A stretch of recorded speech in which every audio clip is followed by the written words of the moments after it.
Hello friends, നമ്മളിന്ന് discuss ചെയ്യാൻ പോകുന്നത് കേരള PSC കോൺസ്റ്റിറ്റ്യൂഷനിലെ കോൺസ്റ്റിറ്റ്യൂവൻ്റ് അസംബ്ലി അഥവാ ഭരണഘടനാ സമിതി എന്ന ടോപ്പിക്കിൽ നിന്നും റിപ്പീറ്റഡായി ചോദിക്കുന്ന ക്വസ്റ്റ്യൻസും ആൻസേഴ്സും ആണ്. അപ്പോൾ നമ്മളിപ്പോൾ ഡിസ്കസ് ചെയ്യാൻ പോകുന്ന എല്ലാ ക്വസ്റ്റ്യൻസും PSC ഈ റീസെൻറ്റ് 5 ഇയേഴ്സിൽ റിപ്പീറ്റഡായി ചോദിച്ചുകൊണ്ടിരിക്കുന്ന ക്വസ്റ്റ്യൻസ് ആണ്. അപ്പോൾ നിങ്ങൾ എൻ്റെ ചാനൽ ഫസ്റ്റ് ടൈമാണ് കാണുന്നതെങ്കിൽ ചാനൽ സബ്സ്ക്രൈബ് ചെയ്യുക, വീഡിയോ ഇഷ്ടപ്പെട്ടാൽ ലൈക്ക് ചെയ്യുക. ഇതുപോലുള്ള എല്ലാ സബ്ജക്റ്റിൻ്റെയും ടോപ്പിക് വൈസ് PYQs ചാനലിൽ അവൈലബിൾ ആണ്. നിങ്ങൾക്ക് ഏതെങ്കിലും സ്പെഷ്യൽ ടോപ്പിക്ക് വേണമെങ്കിൽ കമൻ്റ് ആയിട്ട് ഇട്ടാൽ ഞാൻ അത് ഉടനെ തന്നെ ചെയ്യാം. അപ്പോൾ നമുക്ക് ഫസ്റ്റ് ക്വസ്റ്റ്യൻ നോക്കാം. Who was the permanent president of constituent assembly of India? ഭരണഘടനാ നിർമ്മാണ സമിതിയുടെ സ്ഥിരം അധ്യക്ഷൻ ആരാണ്? ഉത്തരം ഡോക്ടർ രാജേന്ദ്ര പ്രസാദ്. അടുത്ത ചോദ്യം, who was the chairman of drafting committee of the Indian constitution? ഭരണഘടനാ ഡ്രാഫ്റ്റിംഗ് കമ്മിറ്റിയുടെ അധ്യക്ഷൻ ആരായിരുന്നു? ഉത്തരം ഡോക്ടർ BR അംബേദ്കർ. അടുത്ത ചോദ്യം, which country has the largest written constitution in the world? ലോകത്തിലെ ഏറ്റവും വലിയ എഴുതപ്പെട്ട ഭരണഘടനയുള്ള രാജ്യം ഏതാണ്? ഉത്തരം ഇന്ത്യ. അടുത്ത ചോദ്യം, who wrote our national anthem Jana Gana Mana? അതായത് നമ്മുടെ ദേശീയ ഗാനമായ ജനഗണമന രചിച്ചത് ആരാണ്? ഉത്തരം രവീന്ദ്രനാഥ ടാഗോർ. അടുത്ത ചോദ്യം, which of the following is not a feature of Indian constitution? താഴെ തന്നിരിക്കുന്നവയിൽ ഇന്ത്യൻ ഭരണഘടനയുടെ സവിശേഷത അല്ലാത്തത് ഏതാണ്? ഓപ്ഷൻസ് നോക്കാം. ഒന്നാമത്തെ ഓപ്ഷൻ എന്ന് പറയുന്നത് റിട്ടൺ കോൺസ്റ്റിറ്റ്യൂഷൻ, അതായത് എഴുതപ്പെട്ട ഭരണഘടന. അടുത്ത ഓപ്ഷൻ പ്രസിഡൻഷ്യൽ സിസ്റ്റം അഥവാ പ്രസിഡൻഷ്യൽ സമ്പ്രദായം. അടുത്ത ഓപ്ഷൻ ഫണ്ടമെൻ്റൽ റൈറ്റ്സ്, മൗലിക അവകാശങ്ങൾ. അടുത്തത് ഇൻഡിപെൻഡൻറ്റ് ജുഡീഷ്യറി, സ്വതന്ത്ര നീതിന്യായ വ്യവസ്ഥ. അപ്പോൾ ഇതിൽ ഏതാണ് ഇന്ത്യൻ കോൺസ്റ്റിറ്റ്യൂഷൻ്റെ സവിശേഷത അല്ലാത്തത്? ഓപ്ഷൻ ബി ആയ പ്രസിഡൻഷ്യൽ സിസ്റ്റമാണ്. അടുത്ത ചോദ്യം, which day is celebrated as Indian constitution day? ഏത് ദിവസമാണ് ഇന്ത്യൻ ഭരണഘടനാ ദിനമായി ആചരിക്കുന്നത്? ഉത്തരം നവംബർ 26, നവംബർ 26. അടുത്ത ചോദ്യം, who is known as the architect of Indian constitution? Indian ഭരണഘടനയുടെ ശില്പി എന്നറിയപ്പെടുന്നത് ആരാണ്? ഉത്തരം ഡോക്ടർ BR അംബേദ്കർ. അടുത്ത ചോദ്യം, who was the temporary or provisional president of Indian constituent assembly? Indian ഭരണഘടനാ സമിതിയുടെ താൽക്കാലിക അധ്യക്ഷൻ ആരായിരുന്നു? ഉത്തരം ഡോക്ടർ സച്ചിദാനന്ദ സിൻഹ. അടുത്ത ചോദ്യം, when was the first conference of Indian constituent assembly? Indian ഭരണഘടനാ സമിതിയുടെ ആദ്യ സമ്മേളനം എന്നായിരുന്നു? ഉത്തരം 1946 ഡിസംബർ 9 ഡൽഹിയിൽ വെച്ചായിരുന്നു. 1946 ഡിസംബർ 9 ഇൻ ഡൽഹി. അടുത്ത ചോദ്യം, why is November 26 celebrated as Indian constitution day? എന്തുകൊണ്ടാണ് നവംബർ 26 ഇന്ത്യൻ ഭരണഘടനാ ദിനമായി ആചരിക്കുന്നത്? ഉത്തരം Indian constitution was adopted by constituent assembly in 26 November 1949. അതായത് ഇന്ത്യൻ ഭരണഘടനാ സമിതി ഇന്ത്യൻ ഭരണഘടനയെ അംഗീകരിച്ചത് 1949 നവംബർ 26 അതിൻ്റെ ഓർമ്മയ്ക്കായാണ് നവംബർ 26 ഇന്ത്യൻ കോൺസ്റ്റിറ്റ്യൂഷൻ ഡേ ആയിട്ട് സെലിബ്രേറ്റ് ചെയ്യുന്നത്. അടുത്ത ചോദ്യം, what is the length to breadth ratio of our national flag? നമ്മുടെ ദേശീയ പതാകയുടെ നീളവും വീതിയും തമ്മിലുള്ള അനുപാതം എത്രയാണ്?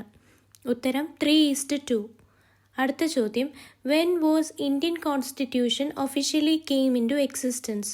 ഇന്ത്യൻ ഭരണഘടന ഔദ്യോഗികമായി എന്നാണ് നിലവിൽ വന്നത്? ഉത്തരം 1950 ജനുവരി 26, 1950 ജനുവരി 26. അടുത്ത question, who wrote the song Sare Jahan Se Accha? Sare Jahan Se അച്ഛ എന്ന ഗാനം രചിച്ചത് ആരാണ്? ഉത്തരം അല്ലാമ മുഹമ്മദ് ഇക്ബാൽ. അടുത്ത ചോദ്യം, the national song of India Vande Mataram is in which language? നമ്മുടെ ദേശീയ ഗീതമായ വന്ദേ മാതരം ഏതു ഭാഷയിലാണ്? ഉത്തരം ബംഗാളി. അടുത്ത ചോദ്യം, provision of emergency is adopted from which country by the Indian constitution? Indian ഭരണഘടന അടിയന്തരാവസ്ഥ എന്ന വ്യവസ്ഥ ഏത് രാജ്യത്തിൽ നിന്നാണ് കടമെടുത്തിരിക്കുന്നത്? ഉത്തരം ജർമ്മൻ കോൺസ്റ്റിറ്റ്യൂഷൻ. അടുത്ത ചോദ്യം, what is the motto inscribed on national emblem of India? നമ്മുടെ ദേശീയ ചിഹ്നത്തിൽ രേഖപ്പെടുത്തിയിരിക്കുന്ന വാക്യം എന്താണ്? ഉത്തരം സത്യമേവ ജയതേ. അടുത്ത ചോദ്യം, who wrote and prepared the Indian constitution? Indian ഭരണഘടന എഴുതി തയ്യാറാക്കിയത് ആരാണ്? ഉത്തരം കോൺസ്റ്റിറ്റ്യൂവൻ്റ് അസംബ്ലി അഥവാ ഭരണഘടനാ സമിതി. അടുത്ത ചോദ്യം, who designed the national flag off India? നമ്മുടെ ദേശീയ പതാക രൂപകൽപ്പന ചെയ്തത് ആരാണ്? ഉത്തരം Pingali Venkaiah. What is the official duration for singing national anthem of India Jana Gana Mana? നമ്മുടെ ദേശീയ ഗാനമായ ജനഗണമന ആലപിക്കാൻ എടുക്കേണ്ട സമയം ഔദ്യോഗികപരമായി എത്രയാണ്? ഉത്തരം 52 സെക്കൻഡ്സ്, 52 സെക്കൻഡുകൾ. അടുത്ത ചോദ്യം, which of the following statement is correct regarding Indian constitution?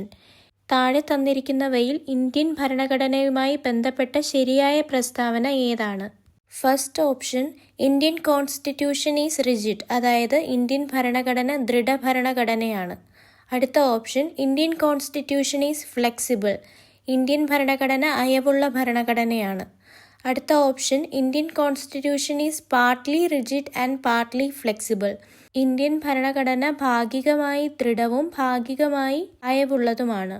അടുത്ത option, a constitution amendment bill is to be submitted first in Lok Sabha, ഭരണഘടനാ ഭേദഗതി ബിൽ ആദ്യം അവതരിപ്പിക്കേണ്ടത് ലോകസഭയിലാണ്. ഇതിൽ ശരി ഉത്തരം ഓപ്ഷൻ സി ആയ Indian constitution is partly rigid and partly flexible എന്നുള്ളതാണ്. അതായത് ഇന്ത്യൻ ഭരണഘടന എന്ന് പറയുന്നത് ഭാഗികമായി ദൃഢവും ഭാഗികമായി അയവുള്ളതുമാണ്. അടുത്ത ചോദ്യം, which is the national river of India? ഇന്ത്യയുടെ ദേശീയ നദി ഏതാണ്? ഉത്തരം ഗംഗ. അടുത്ത ചോദ്യം, who is the first voter in independent India? സ്വതന്ത്ര ഇന്ത്യയിലെ ആദ്യത്തെ വോട്ടർ ആരായിരുന്നു? ഉത്തരം ശ്യാം ശരൺ നേഗി. അടുത്ത ചോദ്യം, the national song Vande Mataram is taken from which literary work of Bankim Chandra Chatterjee? Bankim Chandra ചാറ്റർജിയുടെ ഏത് കൃതിയിൽ നിന്നാണ് വന്ദേ മാതരം എന്ന ഗീതം എടുത്തിരിക്കുന്നത്? ഉത്തരം ആനന്ദ് മഠ് ബംഗാളി നോവൽ. ബംഗാളി നോവലായ ആനന്ദമഠത്തിൽ നിന്നാണ് വന്ദേ മാതരം എന്ന ഗീതം എടുത്തിരിക്കുന്നത്. അപ്പോൾ ഇതിൻ്റെ ബാക്കി ക്വസ്റ്റ്യൻസൊക്കെ അടുത്തൊരു പാർട്ടായിട്ട് അപ്ലോഡ് ചെയ്യുന്നതായിരിക്കും. നിങ്ങൾക്ക് എന്തെങ്കിലും സജഷൻസോ ഏതെങ്കിലും ടോപ്പിക്കോ ഏത് സബ്ജക്റ്റിൻ്റെ ആണെങ്കിലും ടോപ്പിക്കോ വേണമെങ്കിൽ കമൻറ്റ് ഇട്ടാൽ മതി, ഞാനത് ചെയ്യാം. ചാനലിൽ വേറെ സബ്ജക്റ്റിൻ്റെയൊക്കെ PYQs അവൈലബിൾ ആണ്. എല്ലാം തന്നെ യൂസ്ഫുൾ ആയിരിക്കും, കാരണം എല്ലാം PSC റീസെൻറ്റ് 5 ഇയേഴ്സിൽ റിപ്പീറ്റഡ് ആയിട്ട് ചോദിക്കുന്ന ക്വസ്റ്റ്യൻസ് ആണ്. അപ്പോൾ okay, thank you for watching.